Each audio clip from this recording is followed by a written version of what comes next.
Hello बच्चों, VNM chemistry में आप लोगों का बहुत बहुत स्वागत है। तो आज हम लोग फिर से एक नए टॉपिक के ऊपर बात करेंगे।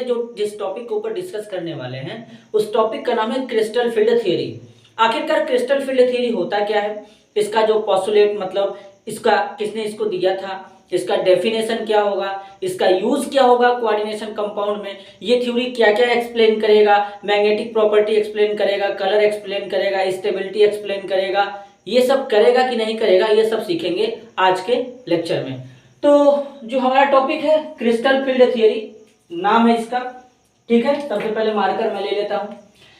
पोस्टुलेट का मतलब होता है कि मतलब हाइपोथेसिस या परिकल्पना। तो सबसे पहले समझेंगे कि इस थ्योरी को किसने दिया था। तो इस थ्योरी को देने वाले साइंटिस्ट का नाम था एच बेथ वान लेक ऑर्गेल। कब दिया गया था? 1952 में, 1952 में इन्होंने इस थ्योरी को दिया था। सर ये बताओ कि ये थ्योरी कहता क्या है। एकदम आसान वर्ड में बुक में पढ़ेंगे, डेफिनेशन है, बड़ा लंबा चौड़ा डेफिनेशन है और बहुत ही ज्यादा कॉम्प्लिकेटेड वर्ड यूज किया गया, लेकिन मैंने अपनी तरफ से एकदम नॉर्मल सिंपल लैंग्वेज में बोले तो यूज किया है वर्ड, जो तुम एक बार पढ़ोगे याद हो जाएगा। यहां पर बोला गया कि इस थ्योरी के अकॉर्डिंग जो लिगेंड होता है और मेटल आयन होता है, इनके बीच में कौन सा इंटरेक्शन पाया जाता है? इलेक्ट्रोस्टैटिक इंटरेक्शन पाया जाता है। सर इसका मतलब क्या है? एक वर्ड में अगर हम ये बोल के बात खत्म करें तो इसके कहने का मतलब है कि ये है मेटल आयन और ये है लिगेंड। इनके बीच में जो बॉन्ड होता है वो आयनिक बॉन्ड होता है, क्योंकि सबको पता है कि आयनिक कंपाउंड में ही इलेक्ट्रोस्टैटिक फोर्स ऑफ अट्रैक्शन पाया जाता है। आगे चलते हैं। अब जो डी सबसेल होते हैं उसमें 5 ऑर्बिटल होते हैं, इस तरीके से 1 2 3 4 5। अगर आप चाहेंगे तो इसको ऐसे भी बना सकते हैं, ठीक है। तो ये जो डी सबसेल होते हैं ये डीजेनरेट होते हैं। सर डीजेनरेट का मतलब बता दो। इसका मतलब है डीजेनरेट वर्ड का कि पांचों का एनर्जी आपस में क्या होगा? समान होगा। तो डीजेनरेट में 5 नहीं आएंगे। डीजेनरेट का दरअसल मतलब होता है कि जिनका एनर्जी आपस में बराबर हो। तो इन पांचों ऑर्बिटल का एनर्जी आपस में बराबर होता है तो इनको डीजेनरेट ऑर्बिटल कहते हैं। जब इनको लिगेंड अप्रोच करेगा मतलब इनके करीब आएगा, पास आएगा, तो इनका जो डीजेनरेसी होता है वो लॉस्ट हो जाता है, मतलब ब्रेक कर जाता है, मतलब ये टूट जाते हैं। 2 पार्ट में टूटेंगे, किस तरीके से टूटेंगे वो भी समझेंगे, ठीक है। अब इन पांचों ऑर्बिटल का नाम याद रखेंगे, dxy dy z dxz dx square minus y square dz square, ठीक है। इसलिए लिखा गया कि 5 डीजेनरेट डी ऑर्बिटल। अब आगे चलते हैं। अब कौन कौन से फैक्टर हैं जो डी ऑर्बिटल के स्प्लिटिंग को अफेक्ट कर सकते हैं, ठीक है।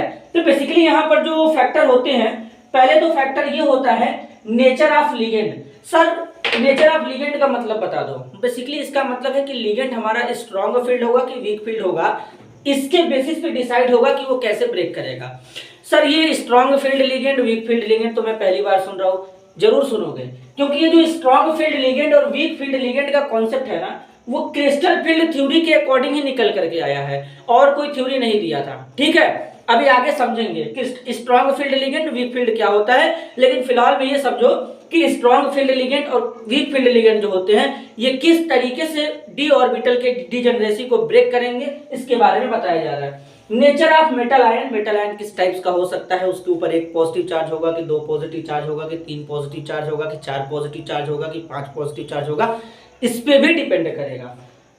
ज्योमेट्री ऑफ कॉम्प्लेक्स, अब जो कॉम्प्लेक्स हमारे पास गिवन है उसके ज्योमेट्री पर भी डिपेंड करेगा कि वो ऑक्टाहेड्रल होगा कि टेट्राहेड्रल होगा। जो स्प्लिटिंग होता है, टूटने वाला तरीका होता है, वो ऑक्टाहेड्रल में भी होता है, टेट्राहेड्रल में भी होता है, स्क्वायर प्लेनर में भी होता है, ठीक है। लेकिन अपने सिलेबस में ऑक्टाहेड्रल था तो हम लोग ऑक्टाहेड्रल डिस्कस करेंगे। इसके बाद है oxidation state of metal ion, कि मेटल आयन का ऑक्सीडेशन स्टेट क्या होगा, +2 होगा कि +3 होगा कि +1 होगा कि +5 होगा कि +4 होगा कि +7 होगा, इस तरीके से ऑक्सीडेशन स्टेट। ये सब फैक्टर हमारे डी ऑर्बिटल की स्प्लिटिंग को अफेक्ट करते हैं, यहाँ पे सामने लिखा गया है। अब जरा इधर चलते हैं, crystal field splitting in octahedral complex. तो जब इनको लिगेंड अप्रोच करेगा, इनको, ठीक है, इनको जब लिगेंड अप्रोच करेगा तो इस तरीके से बनाओ या इस तरीके से, दोनों सेम है। मैंने यहाँ पर गोला बनाया है और यहाँ पे बॉक्स बना दिया है, तो तुम चाहोगे तो गोला भी बना सकते हो और बॉक्स भी बना सकते हो, ठीक है। तो अब देखो यहाँ पे 5 डी ऑर्बिटल लिखे हैं, जरा समझाता हूँ तुमको फिर से। dxy dyz dxz dx square minus y square dz square. अब इनको जब लिगेंड अप्रोच करेगा मतलब लिगेंड इनके पास धीरे धीरे पास आएगा, तो ये 2 पार्ट में ब्रेक होंगे, एक Eg ऑर्बिटल में, दूसरा T2g। Eg वाला जो होता है इसका एनर्जी कम होता है तो ये नीचे आ जाते हैं, और जो Eg वाला जो होता है इनका एनर्जी ज्यादा होता है तो ये ऊपर चले जाएंगे, और जो T2G वाले होते हैं इनका एनर्जी क्या होता है, कम होता है, तो ये नीचे चले आते हैं। अब यहाँ पर जिनका एनर्जी कम होता है सर उनका नाम बताओ, dxy, dyz, dxz, इनका एनर्जी कम होता है तो इनको नीचे लिखेंगे और T2G ऑर्बिटल कहते हैं। सर T2G का मतलब बताओ, T2G का मतलब होता है ट्रिपली डीजेनरेट, मतलब 3 ऑर्बिटल है, तीनों का एनर्जी आपस में सेम होगा। सर Eg का मतलब बताओ, डुप्ली डीजेनरेट, मतलब 2 ऑर्बिटल होंगे, दोनों का एनर्जी सेम होगा, dx square minus Y square dz square. ठीक है, अब यहाँ पर ये डेल्टा O का मतलब क्या है सर, जीरो नहीं है, जीरो नहीं है, O है, तो O का मतलब ऑक्टाहेड्रल। तो जो डेल्टा O है हमको बताता है कि ऑक्टाहेड्रल में किस टाइप से स्प्लिटिंग हुआ है, तो तुम बोल सकते हो splitting in octahedral complex delta O। ठीक है, आगे चलते हैं। अब जो वीक फील्ड लिगेंड होते हैं वो हाई स्पिन कॉम्प्लेक्स बनाएंगे और जो स्ट्रॉन्ग फील्ड लिगेंड होते हैं वो लो स्पिन कॉम्प्लेक्स बनाते हैं। अब वीक फील्ड लिगेंड का मतलब क्या है, वीक फील्ड लिगेंड जो होगा वो क्या करेगा, डी ऑर्बिटल को उतना ज्यादा ब्रेक नहीं कर पाएगा, जो अनपेयर्ड इलेक्ट्रॉन है उनको पेयर्ड नहीं कर पाएगा। तो जब अनपेयर्ड इलेक्ट्रॉन को पेयर्ड नहीं कर पाएगा तो अनपेयर्ड इलेक्ट्रॉन का नंबर ज्यादा हो जाएगा, तो उसे हाई स्पिन कॉम्प्लेक्स बनेंगे। जो स्ट्रॉन्ग फील्ड लिगेंड होते हैं ये अनपेयर्ड इलेक्ट्रॉन को पेयर्ड करा देते हैं, तो ये लो स्पिन कॉम्प्लेक्स बनाते हैं। ठीक है, अब चलते हैं स्पेक्ट्रोकेमिकल सीरीज के ऊपर। ये स्पेक्ट्रोकेमिकल सीरीज क्या होता है सर ये बताओ पहले, उसके बाद समझेंगे। तो बेसिकली स्पेक्ट्रोकेमिकल सीरीज क्या होता है इसके ऊपर चर्चा करते हैं। जब लिगेंड को क्या करते हैं उसके स्टेबिलिटी के इंक्रीजिंग ऑर्डर में या उसके स्ट्रेंथ के इंक्रीजिंग ऑर्डर में लगा देते हैं। ठीक है, पता चला कि यहाँ पे जो लिगेंड रखा गया है उसका स्ट्रेंथ कम है, यहाँ पर जो लिगेंड रखा गया है इसका स्ट्रेंथ ज्यादा है, तो इधर से इधर चल रहे हैं, इंक्रीजिंग से मतलब इंक्रीजिंग ऑर्डर में चलेंगे। तो जब लिगेंड को उसके स्ट्रेंथ के इंक्रीजिंग ऑर्डर में अरेंज कर देंगे तो उस सीरीज को स्पेक्ट्रोकेमिकल सीरीज बोलेंगे। जो आयोडाइड आयन है ये वीक फील्ड के जैसा काम करेगा और जो CO है ये स्ट्रॉन्ग फील्ड लिगेंड के जैसा काम करेगा। अब क्रिस्टल फील्ड थ्योरी के लिमिटेशन की बात करते हैं। ये जो सीरीज है ये तुमको याद नहीं रखना है, बस समझने के लिए यहाँ पे बताया गया है। अगर अपने एग्जाम में आएगा तो जो डेफिनेशन मैंने अभी भी बोला है कि जब लिगेंड को उनके स्ट्रेंथ के बेसिस पे अरेंज करते हैं या इंक्रीजिंग ऑर्डर में अरेंज करते हैं तो जो हमको सीरीज फाइंड आउट होता है उसे हम लोग इलेक्ट्रोकेमिकल या स्पेक्ट्रोकेमिकल सीरीज कहते हैं। ठीक है, आगे चलते हैं।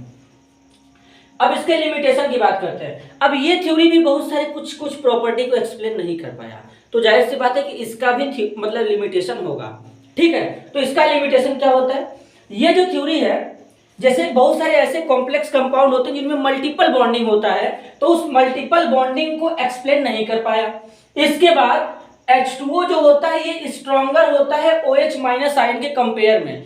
H2O जो होता है स्ट्रॉन्गर लिगेंड होता है OH माइनस के कंपेयर में, तो इसको भी ये एक्सप्लेन नहीं कर पाया। ठीक है, आगे चलते हैं। यहाँ पर OH माइनस है, यहाँ पर H2O है। अगर इन दोनों में बात करें तो जो वाटर है ये स्ट्रॉन्ग हमारा क्या है, फील्ड लिगेंड है, OH माइनस हमारा वीक फील्ड लिगेंड है, इसको एक्सप्लेन नहीं कर पाया। ठीक है, जबकि ये चार्ज स्पीसीज है और ये न्यूट्रल है, और न्यूट्रल के कंपेयर में जो चार्ज स्पीसीज होते हैं वो ज्यादा रिएक्टिव होते हैं, तो इसलिए इसको एक्सप्लेन नहीं कर पाया। आगे चलते हैं।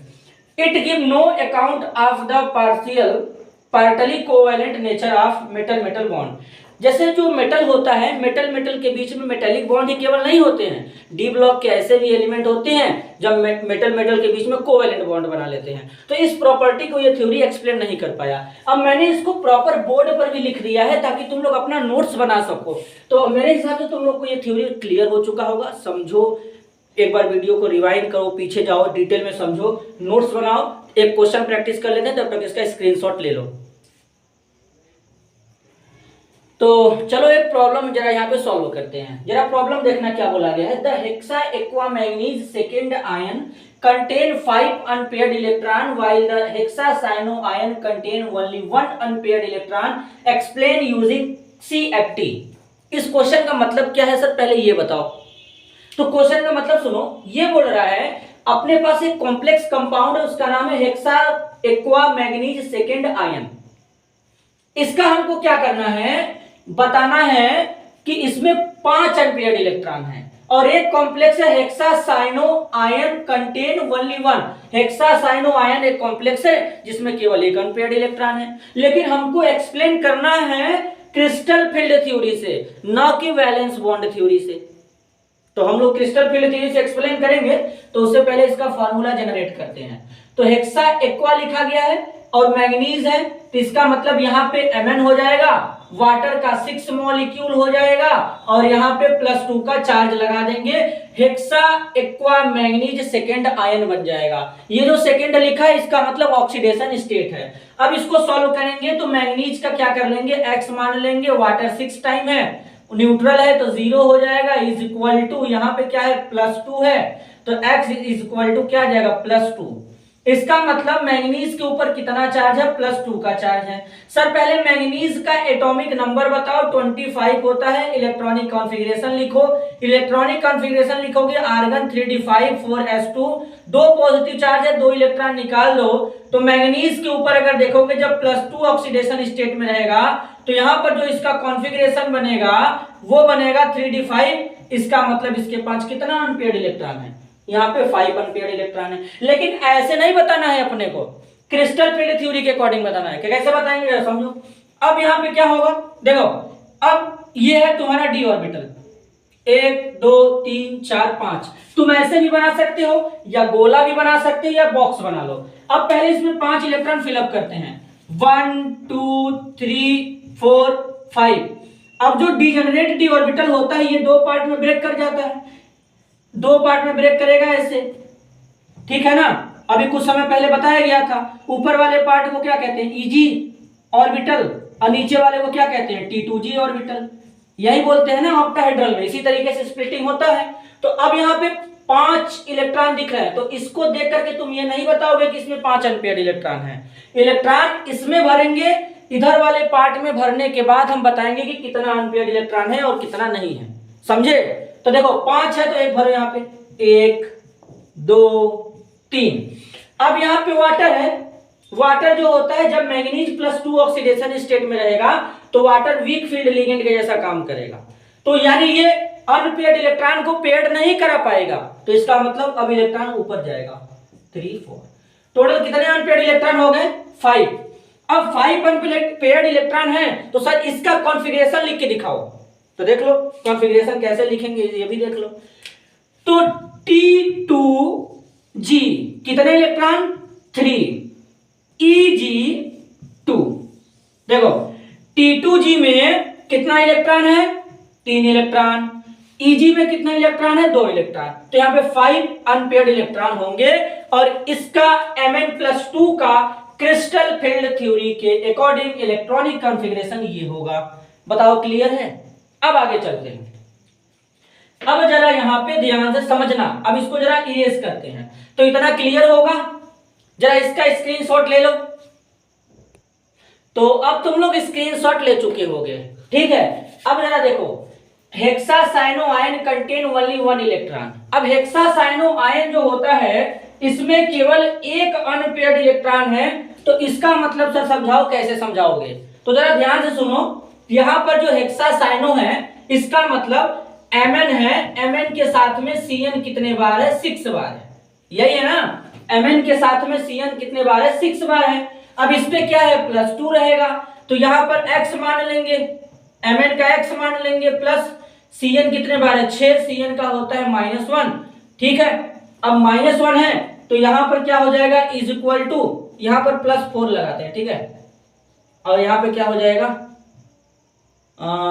-4, ये ठीक रहेगा।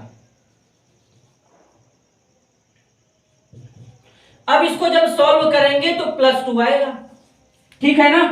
इतना ही आएगा यहाँ पे। इस कॉन्फ़िगरेशन को देखते हैं।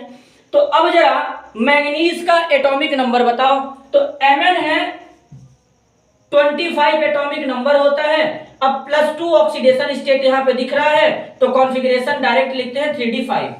अब 3d5 तो दिख रहा है जरूर, तो जरा इसको इस तरीके से भरो, 5 ऑर्बिटल बनाओ, इसको 2 पार्ट में ब्रेक करो, 3 नीचे 2 ऊपर, ऊपर वाले का नाम Eg ऑर्बिटल, नीचे वाले का नाम T2G, ठीक है।